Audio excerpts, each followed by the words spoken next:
again your moderator for this evening, James Reed, former president and current overseer. The rules for tonight's debate will be the same as the previous presidential debate, so each candidate will have 90 seconds to respond to the question, and then we will allow for a 30-second rebuttal, and we'll try to keep overall debate under 2 minutes. So, without any further ado, I'd like to turn over to the candidates. So when I say your name, you get to say a brief hello. So firstly, we're joined by Leo 0816, who is the Democratic Vice Presidential nominee. Hi. And secondly, we are joined by TrevorMendoza, the current Republican Vice Presidential nominee. Good evening. All right, fantastic. Thank you for joining me, gentlemen.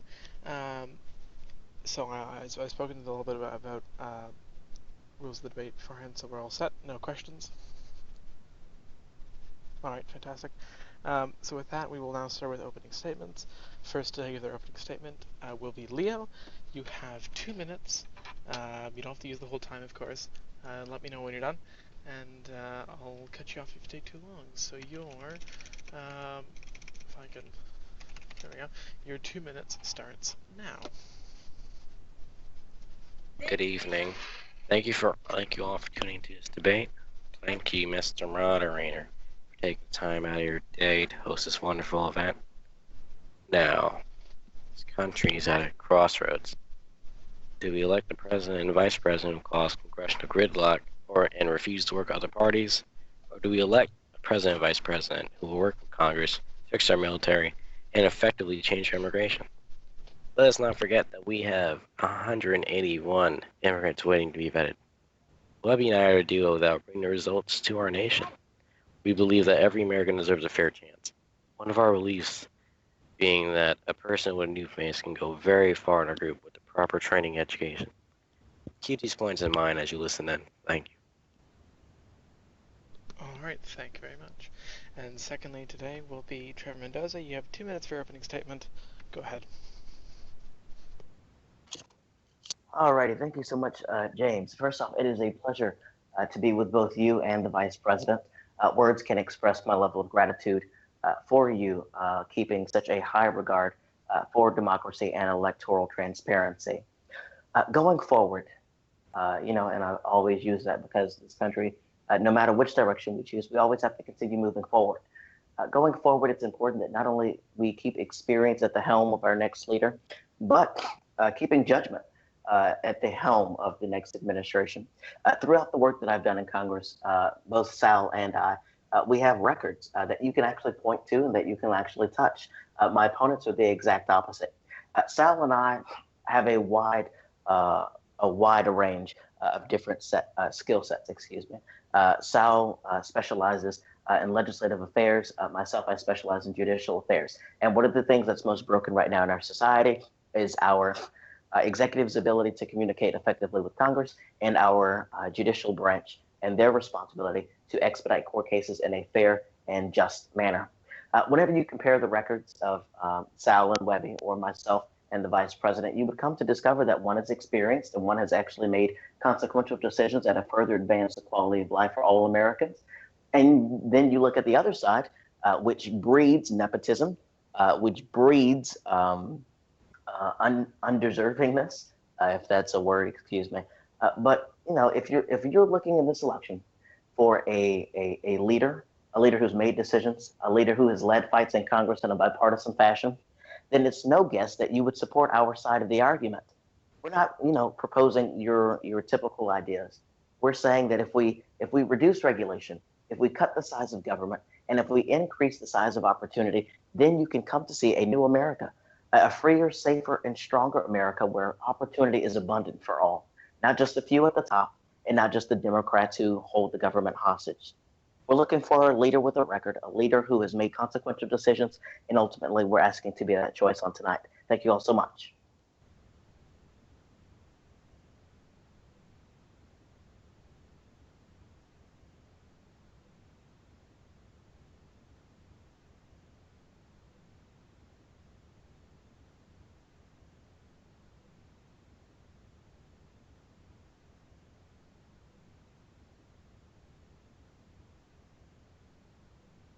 Oh, good job. My mic was muted that entire time. Fantastic.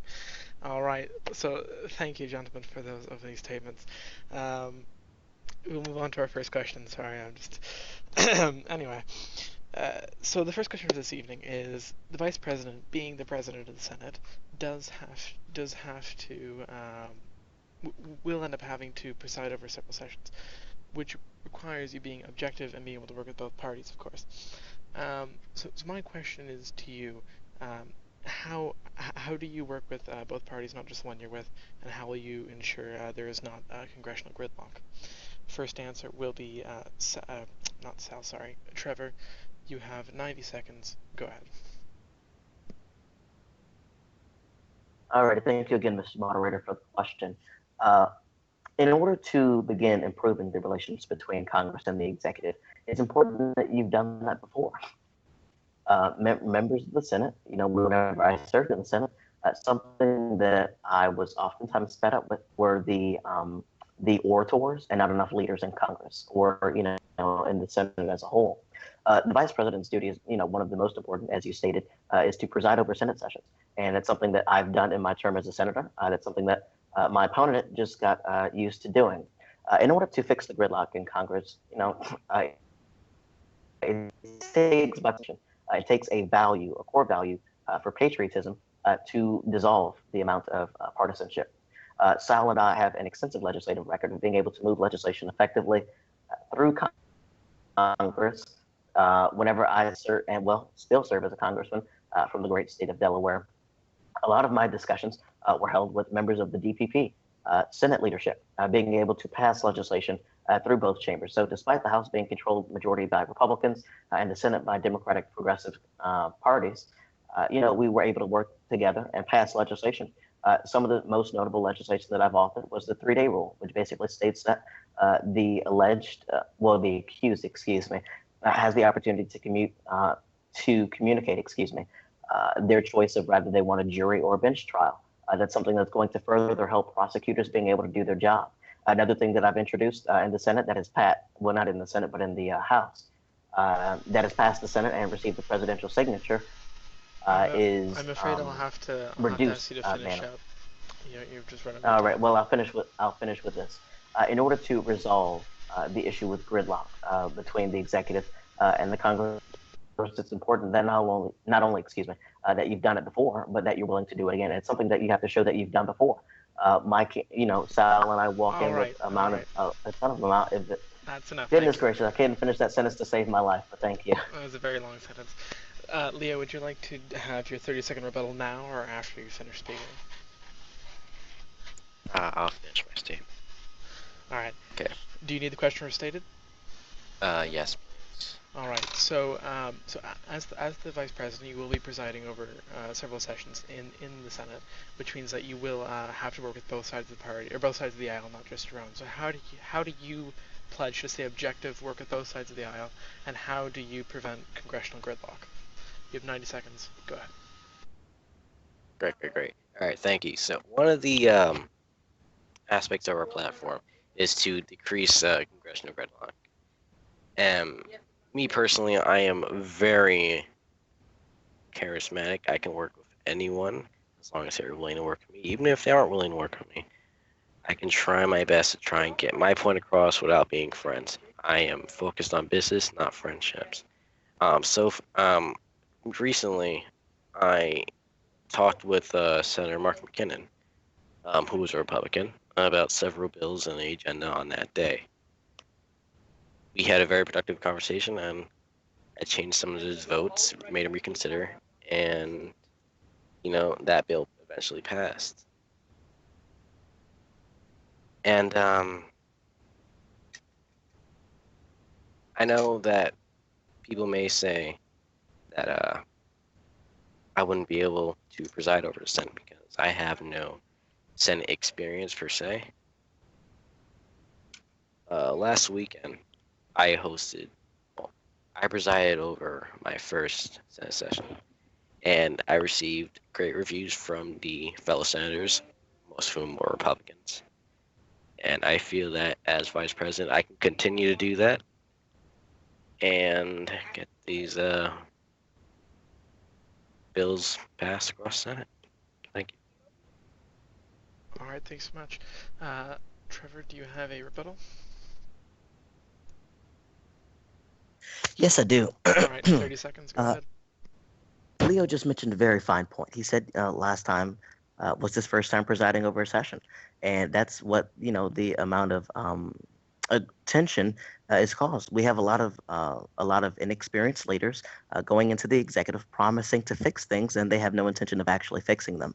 So going forward, if you're looking for an experienced candidate to change the atmosphere in Washington, you can't continue to send the same guys in the same blue ties to go fix the job that have had a record of failing to do that. You know, when you talk about effectiveness, you had Leo, who served as the Attorney General in the DOJ, and during his tenure as Attorney General, you had unemployment rise by no, excuse me, you had employment decrease by 53% in his department. So if you're looking for an effective leader, a competent leader, then you're not looking at Webby's ticket, and that's simply the reality that we face. All right, you run over your time a little bit. Leo, your response? You guys can debate back and forth, so it's... All right. And you are correct. Some assistant U.S. attorneys did resign. However, we did continue to take care of our cases that we received in a professional manner. I hired more public defenders, which my predecessor could not do. And yeah. Trevor? When you talk about hiring folks, it's important that not only are you just talking about temporary solutions, but solutions that are going to further advance the cause for leaders that are going to assume the office later on down the road. And you look at, Webby's experience in the military, which he has now chosen to politicize. He has a poor record of employing folks there. So if you can't handle employment opportunities in the DOJ or the United States military, what makes you think you can handle it all over the country? As the MPD chief, for example, it was probably one of the best times that we've had with the Metropolitan Police Department and APUSA and EUSA combined. I kept employment up. I kept training up. Webby was my assistant chief at one point. When I was absent, he took the reins very well. He handled the duties of assistant chief. He hosted trainings. He hosted patrols. As a senator, he's had a perfect attendance record. He's been able to work with both sides of the aisle. And overall, we are the change that this country needs. We're not typical politicians, unlike you and Sal. Yeah. Well, I'll thank you for the compliment because typical politicians realize that at the end of the day, things must be done. And so you talk about Webby working with both sides of the aisle when he introduced less than 5 bills in a 3-month tenure. And when you look at Sal and I's legislative record, you would, come to realize that we have more passed laws and even more legislative attempts than Webby, who sat in Congress longer than we both have. So when you try to sympathize with that kind of behavior, it just shows that you're not only not ready for the duties incumbent upon the vice president, but the duties incumbent upon the president of the United States. You when you come and look at the presidency, it's not just about the presidency or his ability to govern, but the commander in chief. So when you look at both of those aspects, you would come to realize that employment is something that's essential in moving both of those. And both of those, you have proven that you and Webby are incapable of doing. All right, all right. I have the cut up debate here. It's gone on for long enough, so we'll move on to our second question. Speaking from experience, I can tell you one of the biggest havocs and one of the biggest pains of presidents who have just entered office is getting all of their nominations through the Senate. As Vice President, how will you support the effort of getting the cabinet members passed through Senate, and what measures will you be taking to make sure that all of them pass? First up will be Leo. You have 90 seconds. Go ahead. Right. So nominations. So far as vice president, most, if not all, of Connor's nominations have passed the Senate. And I've effectively put those votes up once he told me to, making sure that we can get these nominees passed so we can get progress started up by letting these people get to work as soon as they can. If Webby should nominate more people to the cabinet, I will work with the Senate. I will talk with them about the candidate's experience. I'll try to arrange our nominee to get onto the floor of the Senate, and hopefully work with the other side as well, because they may not agree with President Webby's nomination because of his party. All right, thank you very much. Uh, Mr. Mendoza, would you like to have your 30-second rebuttal now or after you speak? I can have it after I speak, actually. All right, you have 90 seconds. Do you need the question repeated? Yes, please, if you don't mind.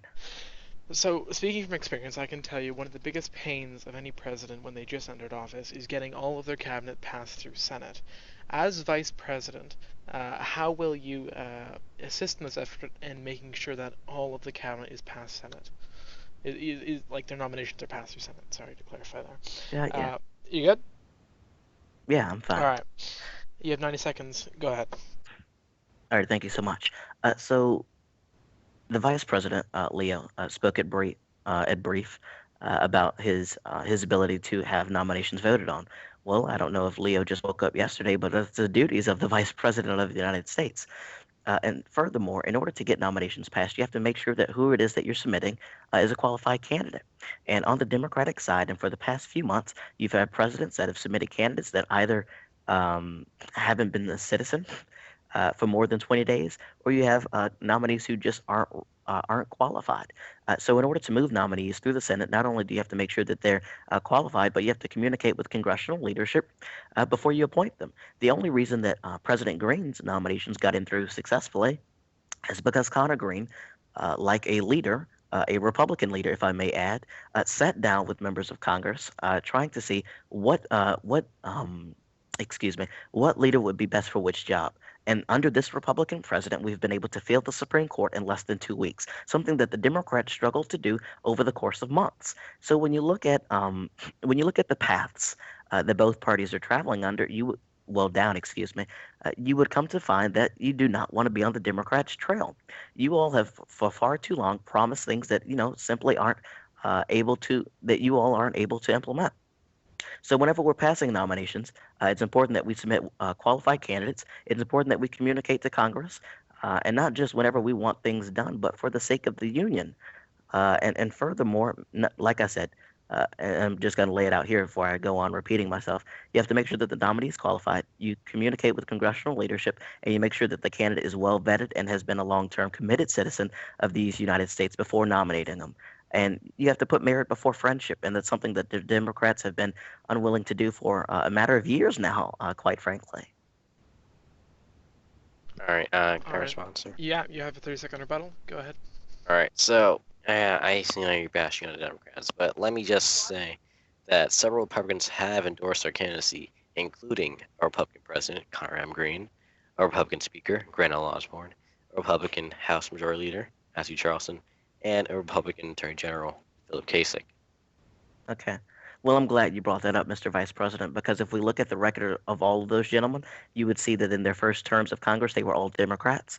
So in terms of real Republican leadership, you would come to discover that those aren't the people that were on that side of the aisle. Matthew Charleston was a Democrat in his first Senate term.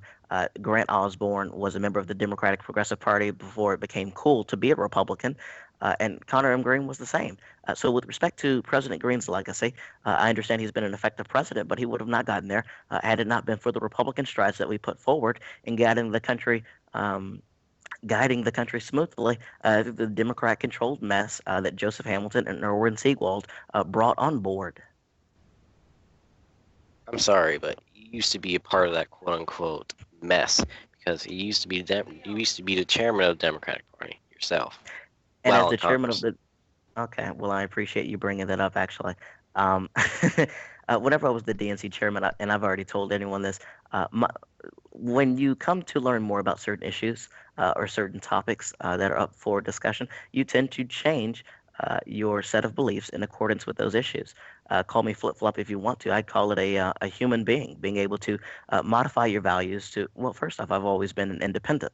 But moving further right or moving further left isn't an issue. But I just tend to believe over the course of months that my candidacy and my values align more so with the right than the left. When you look at the history of the left, whenever I was a Democrat, at least we had decency to admit where we were wrong. But you and Webby seem to not express that same decency. In the Senate, I authored 8 bills, and Webby, you still try to dodge his legislative record because he has none. And then you politicize his military record. You have agenda that's full of cue cards and what sounds popular on paper. And then, quite frankly, the agenda wasn't even written by you. It was written by 2 former failed Democratic presidents, and now you all are owning up to it, embracing it as if this is some new policy with a new name on it. So, if you want to talk about legislative accomplishments or values, it just seems as though your values are quite backwards if you find that spending 3 months in a chamber and only authoring 2 bills is an accomplishment, then you might need to modify your values as well, Mr. Vice President. Well, that's quietly something. Quietly something? Geez, that's quite something, rather. Leo, do you have a response, or should we end the debate here? Just one more thing. Yep, go ahead.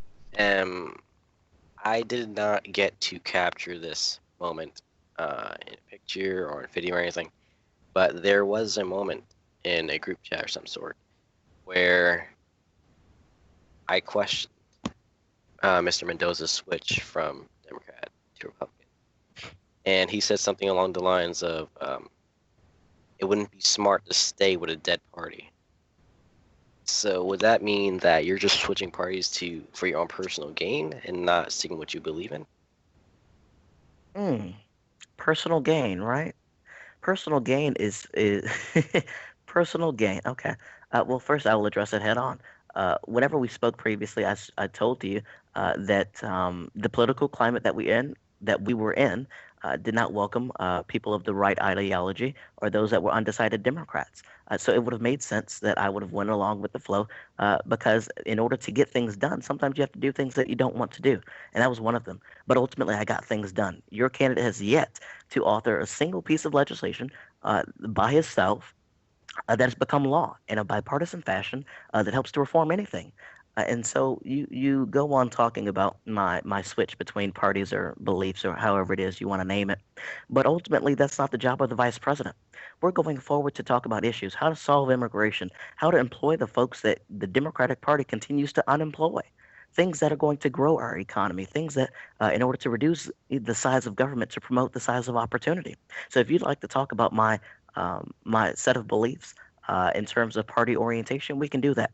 But this debate is not for those issues. It's for your candidate's lack of a record. It's for his fraudulent service in the United States military, and furthermore, his lack of accomplishments in the Senate. And yet, All it right, just seems to me. Trevor, I hate to cut you off. The one issue I'm seeing in this debate is that this is incredibly one-sided in the fact of speaking time, and I would appreciate if you more made quick rebuttals so that we can have debate back and forth, rather than having 2-minute long speeches from you every time Leo responds. So with that, I will move on to the next question. And I asked you or Leo, did you have a quick response? Just a quick response. Okay, and we'll end before you talked about sitting in a chamber doing nothing. Well, let me pull up Supreme Court ruling number 112, where you were actually expelled from Supreme Court for not upholding the law. So, would that mean that you weren't doing your job there either? You were sitting there and doing nothing? No, at the time, the Supreme Court was not occupied, and because of the controversy that the Democratic Progressive Party promoted, my colleagues felt as though it would bring too much controversy to the court and decided that I should be recused from the court. And so I totally agree with them in order to protect the integrity of the court and in order to protect the integrity of that office, something that I value that your candidacy does not. Let me read this quote from the ruling really quick. I'm so sorry, Mr. Monitor. It's a quote-unquote. You're stretching my patience thin, boys. Okay, I'm a patient man, but I mean you've already gone past you've gone past my set deadlines twice now, so we'll have to forego that quote. However, right. I'm sure we can all imagine the juicy content it has. Now then, moving on to the third question. in many ways, one of the jobs as the VP is to help bridge the gap between the executive and your average American. So how do you, as the vice president, keep the American people informed on what the administration is doing, and how do you ensure that transparency is placed at the forefront of any policy you implement? First up will be Trevor. You have 90 seconds. You're good to go. Now. 90 seconds. I heard the amount on that. Um, Transparency. And that's something that the vice president aids the president in doing. Whenever you look at transparency, you can go back to my congressional record, where all the legislation that I've authored is in my biography for constituents to see.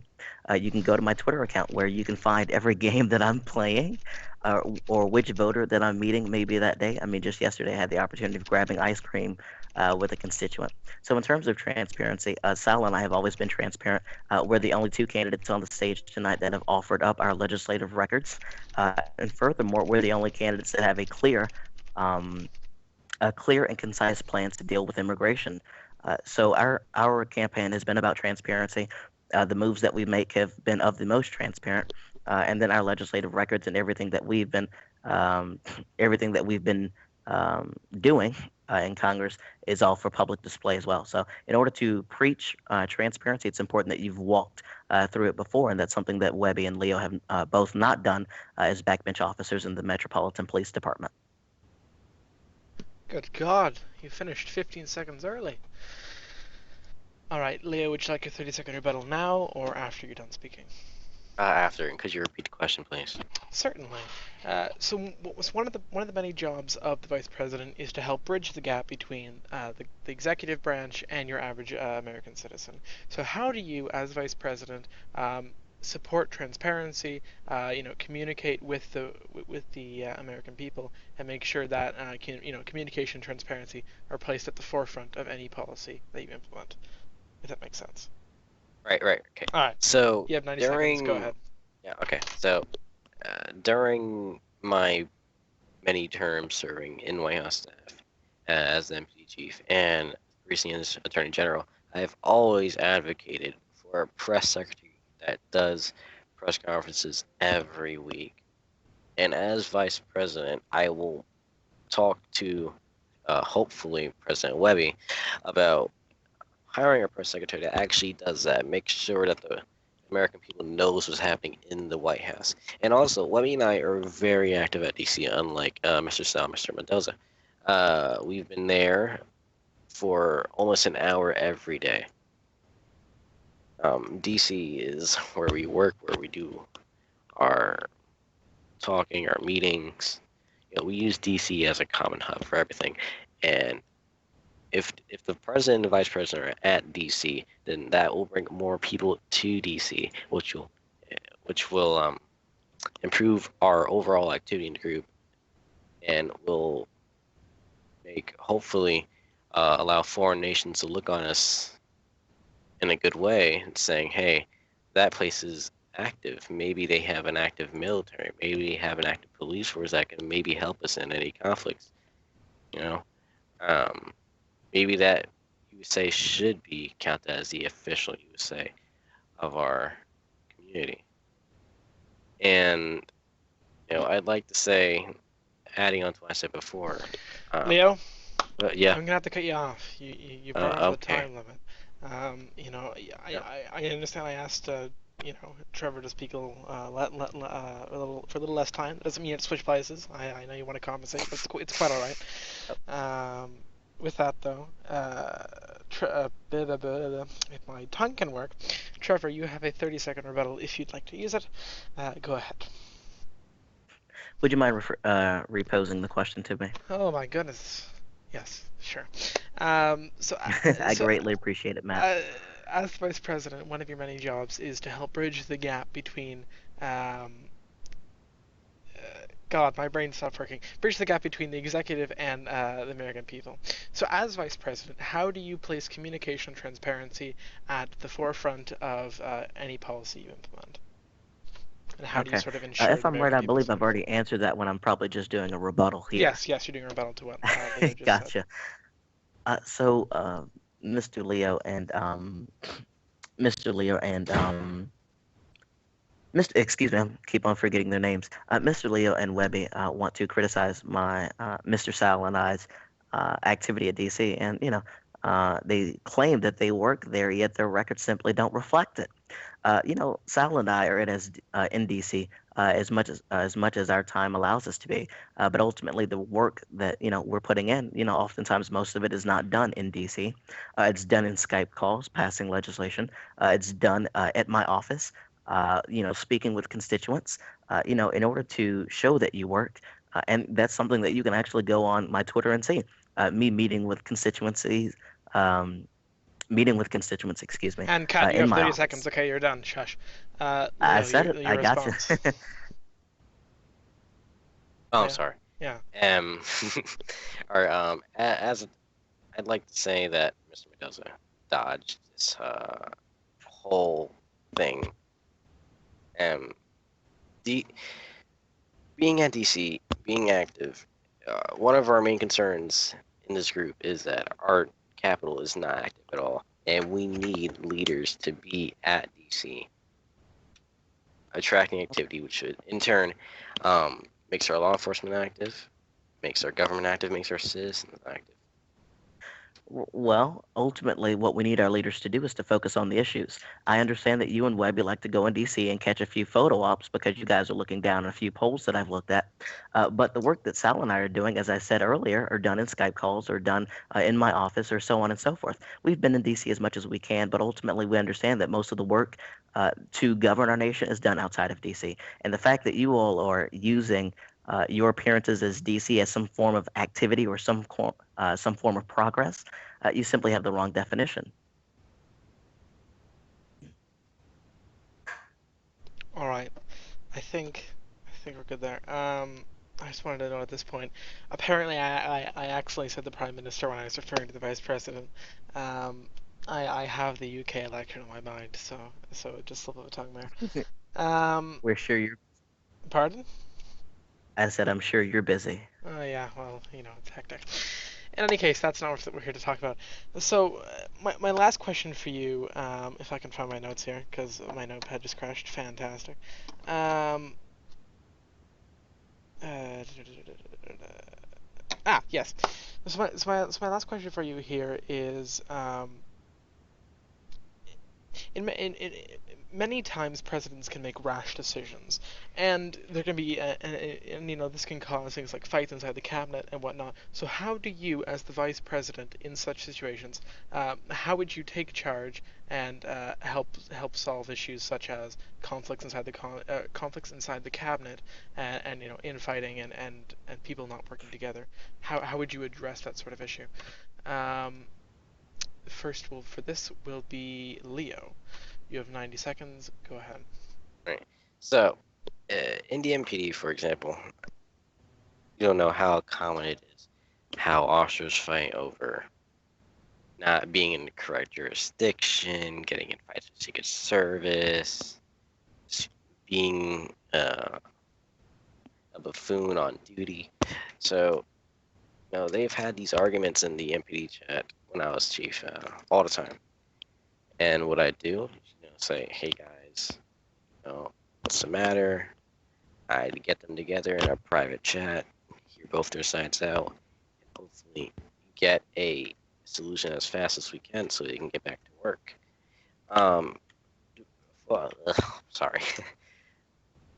Fixing problems with cabinet will be the same. Get them in a chat, see what their problem is, make sure that we can get this solved so they can get back to work. Same concept. We're all humans. We make mistakes.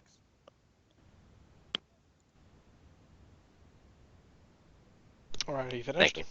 All right, Yep. fantastic. Mr. Mendoza, would you like your 30-second rebuttal now or after you speak? I can do it at.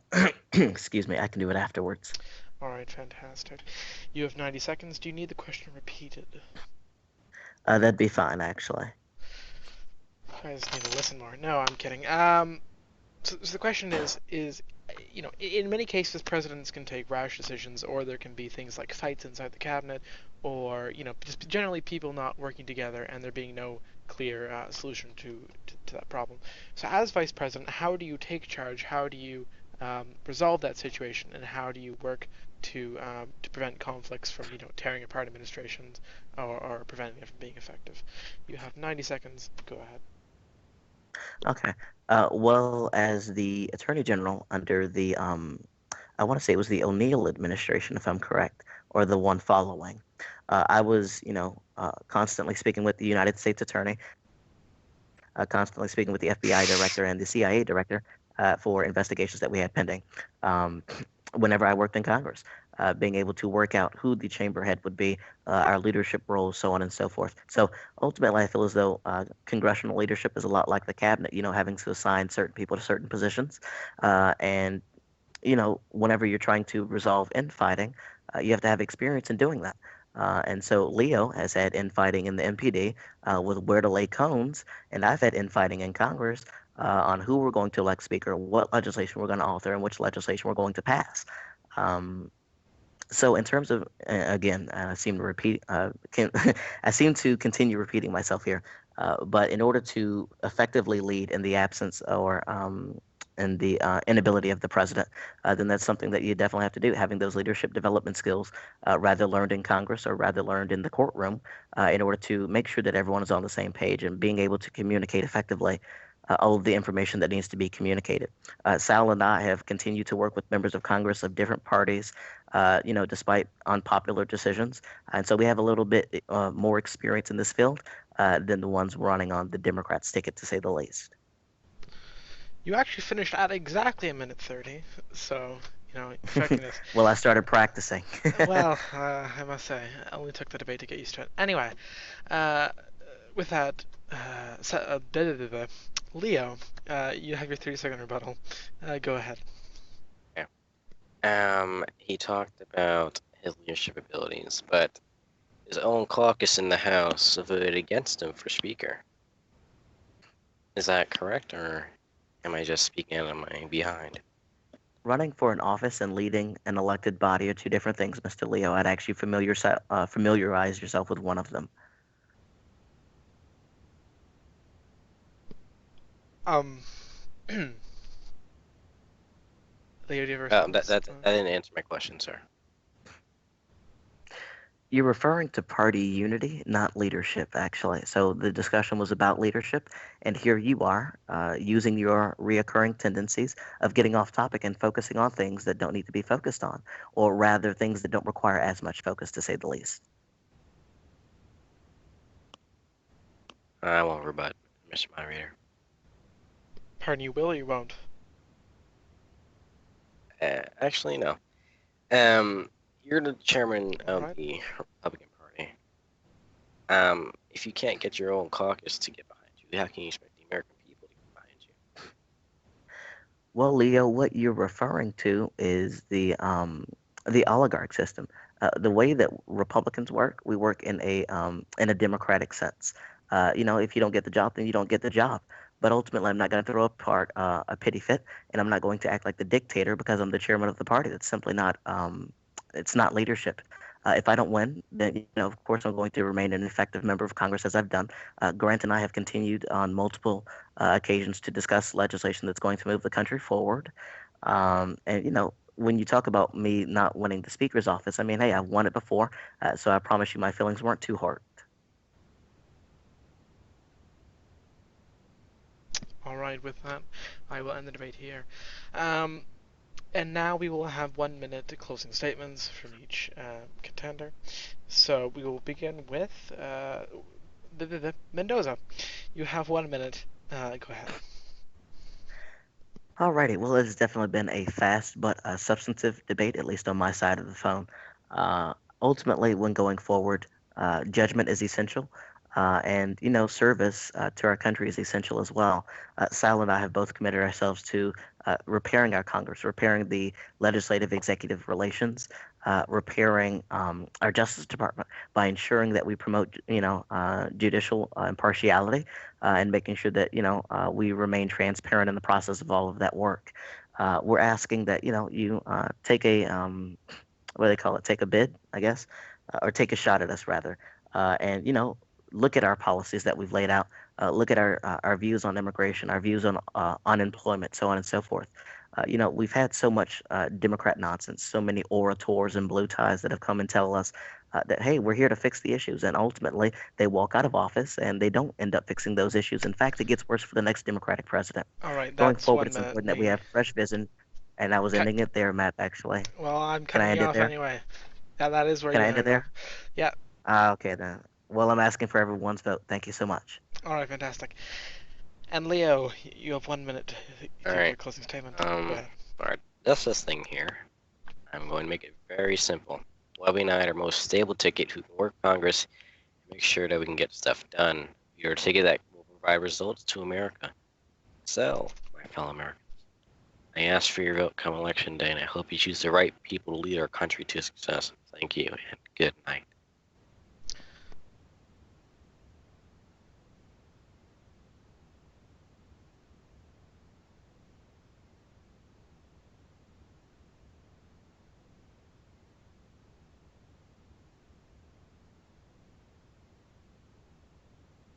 Um, moderator.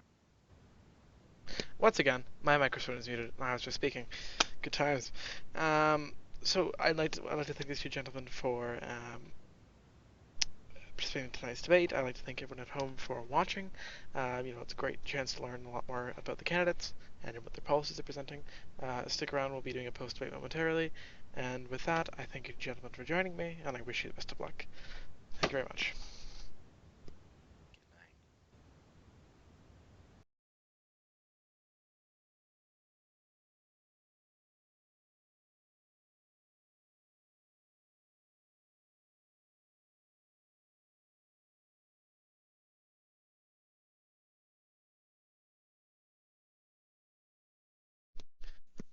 Let's go. See, my microphone sometimes stays muted, so it's bad. In any Let's do this case, quickly. welcome to post debate. This will probably be a pretty short post debate. I was just going to say it seems to be a very one-sided debate. Trevor kept going over his time and starting to bother me by the end. My brain was not working today, so I could not speak the English. But other than that, I believe Connor has something to say, so I will let him speak. I'd just like to say that I had high hopes for Leo and Mendoza in this debate, and I do believe that Mendoza just completely destroyed Leo, because whenever Leo tried to do his little rebuttal, Leo didn't, he should have backed it up with more information about Mendoza, but Mendoza stood firm. But the one thing I didn't like was when Mendoza kept dodging the questions, and he kept calling uh, Leo like a politician, like his answers were more like a Mm. politician. But I, Mendoza I would kept say Mendoza by far sounded a lot more like a politician. exactly. Um, he had very practiced sounding responses. And I would say the one other thing is that with Mendoza, it's funny though. I think Leo missed a lot of good points to use against him. I think Leo overall could have practiced a lot more of this debate. I think it's no small secret that he seemed very unprepared and not very comfortable in the debate environment. Um, but I would say the one thing is Trevor making himself out to be quite a hypocrite in my opinion. I really had to hold my tongue back from saying something because he's sitting there going on about how all these quote unquote fake Republicans who were Yeah, Democrats once exactly. upon a He time. was Well, also the DNC chair. he's flipped back and forth between Democrats and Republicans several times. I mean, he made his own party that he was in charge of. If you believe he has alts, then I mean he's been in three other different parties. So it's I don't know. I think it was something that Leo could have easily used against him, and a very missed opportunity. Um, but other than that, I mean, like he definitely overall Mendoza definitely brought up good points. I would say the thing about his response was that I would say it was about 50-50 personal tax and substance. I mean, it's funny. I've debated against Mr. Mendoza 3 times now in the Democratic primary debate. I ran against him 3 times in the primaries, and I did win against him all 3 times, um, because I mean if you know what to say, then Trevor can trip up. And I mean, I think when Leo brought up the personal gain thing, I think Trevor was taken aback there for a couple seconds. Repeating personal gain 4 times, and I think that did catch him a little off guard. And stuff like that. When you notice that sort of thing, that's when really expand on that and use it against him. So anyway, so I guess you can add to that. Yeah, well, as we know, Mendoza is probably one of the best like public speakers or debaters in this group, and like as we know, Mendoza prepares, and it sounded like Leo was not prepared at all, Yeah. and that's one of the things that was annoying me during the debate because Leo had like he could have said so much to trip up Mendoza, Yeah. and either Well, he hesitated or Sorry, he's just ignorant. I don't mean to interrupt you, but he sounded like he was generally he sounded like he was generally like very apathetic and very like tired and not interested in general. But Wasn't enthusiastic. yeah, wasn't which well, I'm pretty sure he is enthusiastic about it. I think the thing is that he's not what's the word? He like when he speaks vocally, he doesn't really convey that enthusiasm and excitement and everything. So that's what I would say. But sorry, continue. Yeah, and it's just Leo missed so much to say, and like you said, when it seemed like Mendoza had to just take a little step back about the personal gain accusation, and because as we know, he was also the DNC chair, and he called Grant, me, Matthew, and everyone else fake Republicans. And he's also swapped parties several. Now, I'm not here to like be against Mendoza, but I'm just saying that Yeah, I like certainly typically get he could also be seen as a fake Republican, just like myself, Grant, and the other people he said that were fake Republicans. And I believe Leo should have forced him on that because I'm not sure about Leo, but I do believe he's always been in the Democratic Party. And If I'm wrong. yeah, he may have been in the DP when he was first formed, but don't hold me to that. Actually, no, he was still in the DNC because he was my vice chairman. I remember that. Yes. I would say the one thing about Leo is I definitely think in many ways he's a capable leader, but I think once again he didn't practice enough for this debate. I think he needs more experience debating, and especially I think that he needs